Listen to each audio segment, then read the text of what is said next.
What is going on, guys? It is Trifecta J here, back with the preseason recap of my Jets franchise. The Season 2 preseason has come to an end. We ended up going 4-0, 4 victories over pretty good teams: Titans, Packers, Cowboys, and Chiefs. Although a lot of that was, of course, against backups. You can see 385 yards in the first game against the Titans. A lot of that through the air, and a lot of it by Christian Hackenberg. Another good game in the second game of the preseason by Hackenberg. So he would get the start in the third game against the Cowboys, but would struggle. He started the game 0 for 9. Did end up finishing that game strong, but the rest of it was against backups. So it really showed me that he's not ready to start in the NFL. So Bryce Petty will be our day one starter. As you can see, 13 for 23 in that game for Christian Hackenberg. Did step it up, but like I said, a lot of that was against backups.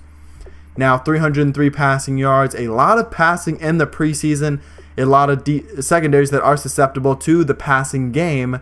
And so you can see Christian Hackenberg, he had 11 touchdowns, 4 interceptions, completed 64% of his passes. Bryce Petty did not really play much, along with Matt Castle. Kendall Hayward, who was our first round pick, as the Jets have not drafted a running back since Sean Green was there. And a big time performance from Kendall Hayward, both as a running back and as a receiver, really showed how explosive he can be and the big playability that he does possess. He was very enjoyable to use in the preseason. Line him out at receiver a little bit, outside runs, inside runs, screens, just a lot of different ways to get him the ball. A lot of playmakers now on this offense, including Harmon Calvin, like I said, Kendall Hayward, Taylor Gabriel, Joel Spadell is also now a player for us, along with Quincy Enunwa and Eric Decker and Austin Severian Jenkins. Dee Ford did actually get signed. He was released in the third week of the preseason, so we would pick him up on about a $6 million deal for 1 year. So he'll be playing at left end opposite of DeMarcus Ware.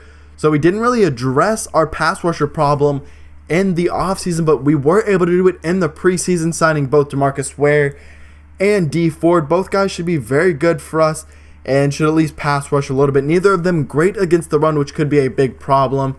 But we do have 2 good interior run defenders, and Muhammad Wilkerson and Leonard Williams.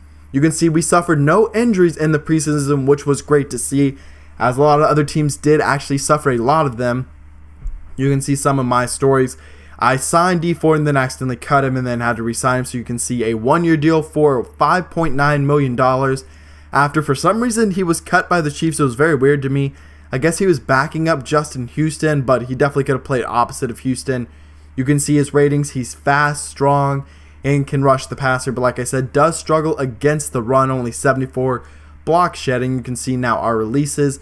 We released a undrafted running back, Busta Anderson. Our backup right tackle, Darryl Roberts, Anthony Johnson, Mike Thomas, who was on the practice squad last year. Traded Calvin prior to the Panthers for a 4th round pick. So another draft pick in this upcoming draft. And I'm really hoping that it is a good draft class, as that would be very disappointing if it wasn't. You can see, like I said, we signed Dee Ford, and then our practice squad: Lawrence Thomas, Sharon Peak, Adrian Wilbur, Jalen Marshall, Anthony Fabiano. We did release a couple of players and then signed a few more, and Gabriel Dell to the practice squad. So now looking at the top of the roster, some new standout players: Harmon Calvin, Matthew John, along with Kendall Hayward, new right guard, and Brian McCann, as he has been signed. And he was originally a center, but that's Nick Mangold's spot, so we would just add him and move him to right guard, where he will take over for Brian Winters, who we did not re-sign in the offseason. A lot of very explosive and talented receivers, a couple of nice players at tight end. Running back has some depth as well.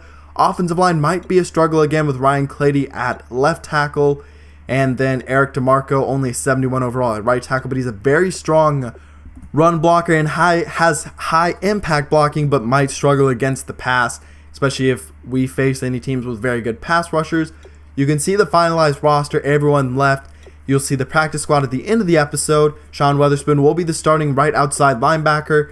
Along with Malcolm McPhee, will be starting at outside corner opposite of Darrelle Revis, with Brian Poole starting at the nickel, and Buster Screen as our dime corner. Jalen Marshall, Sharon Peak, Adrian Wilbur, Anthony Fabiano, Mugeli, Stephen Weatherly, Dell Burrell, Moten, who is a 6'2 corner out of UConn, I'll leave you the rest of the video with our schedule. We open up with the Colts, then Raiders, then Dolphins. A pretty tough schedule overall. We play the NFC South and the AFC West.